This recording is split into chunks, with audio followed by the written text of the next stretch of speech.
This is my tips to get in the Warpriest gate. So what you want to do is at the start, you want to send 2 people to the left, 2 people to the right, and 2 people in the middle. Now, one of the guys will walk through and get the buff, the Brand of the Weaver buff. And what that does is lets you stand under the totem and not die. And you can have one guy in it with you. And the buff switches to the next person at the 0 mark. So keep that in mind. And then after you lose the buff, you get a cooldown of 10 seconds. The only way to get rid of the cooldown is by standing in the middle platform. So what you do is you get a group of 3. So it'll go, the first guy will get the buff and go under the totem with the second guy following him. Then it'll chain to him. So the first guy will rotate with the third guy. And the third guy will, you know, you just keep cycling out. That's all you do. It's a cycle. So it'll go 1, 2, 3, and then 3, 1, 2, 3. Right?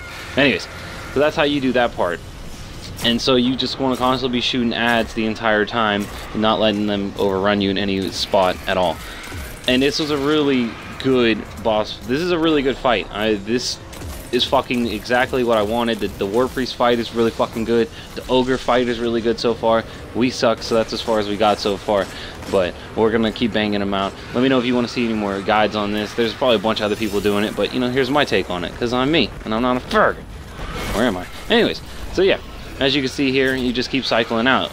The person who loses the buff switches with me, and then I go in, and now I have the buff right here. And so now I stand on the totem, and they cycle out to the next guy. And we do 3 per side, 3 on right, 3 on left. That's it. You don't switch anything else. So you just get 2 groups of 3. It's that simple, and then you just constantly shoot enemies the entire time. Great fight, great mechanic. I love it.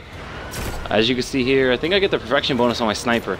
Oh man, you guys need to get snipers, man. You need to get a good high impact sniper with a high attack. That's the biggest key, man. Big key. And see right there, I handed the buff off. It stopped at the 30 seconds. It's transferred to my dude, Hero. And then I run and switch places with Bravo, as you see right here. And now Bravo goes straight there. That's all you do. It's a real simple boss fight, but it's just one of those mechanics that the more you do it and the better you get at it, the better and easier and simpler it becomes. That's why I love the Atheon fight. That's why the Templar fight wasn't a bullet sponge, is because, you know, you just spam rockets at him and he dies real easily. That's why that's why the Gatekeeper fight was easy. Like, all this shit, man. They were saying this is the successor to Vault of Glass, not Crota. I agree 100%. This fucking raid is amazing. I'm not gonna say it's better yet. I think it's just more elaborate and like way more. It's just more. So I don't know. So I'm not gonna go that far yet. I need to beat it still, but fucking love it. This is just a great fucking fundamental design. You just 3 people and swap. It's fucking great, man. So as you see here, you gotta. That's the Boomer Knight. He's pretty much the most important guy you gotta kill over here. So if you're on the totem, you gotta mainly keep an eye on him, because the acolytes with shredders aren't that big of a deal. See right there, those guys, those guys aren't huge of the big deal, but the Boomer Knight is the big key. You got to make sure to kill him. And the guys watching the middle gate got to take out the Sword Knights coming out. Those guys are really right there. That guy, he comes out of the front gate, I do believe, from mid. The front mid guys got to take him out. It makes it a lot easier.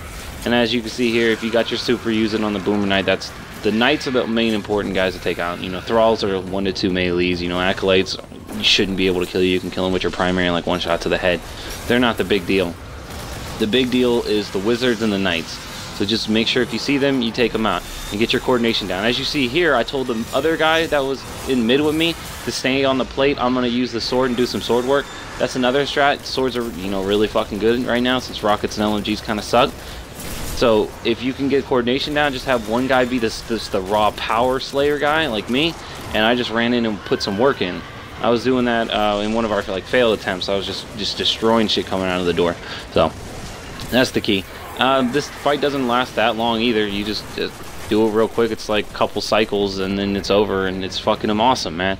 So if someone dies, it's almost a guaranteed wipe. This is very similar to the Skull Loss mechanic. So if you're good with passing the thing in Skull Loss, then you'll be good with this. And as you see here, we finish it, and we get the rewards out of the chest coming up. This was fucking awesome. And I think I'll show the rewards if I remember correctly. You just get a bunch of those things that make it so that when you kill Oryx, you get better loot.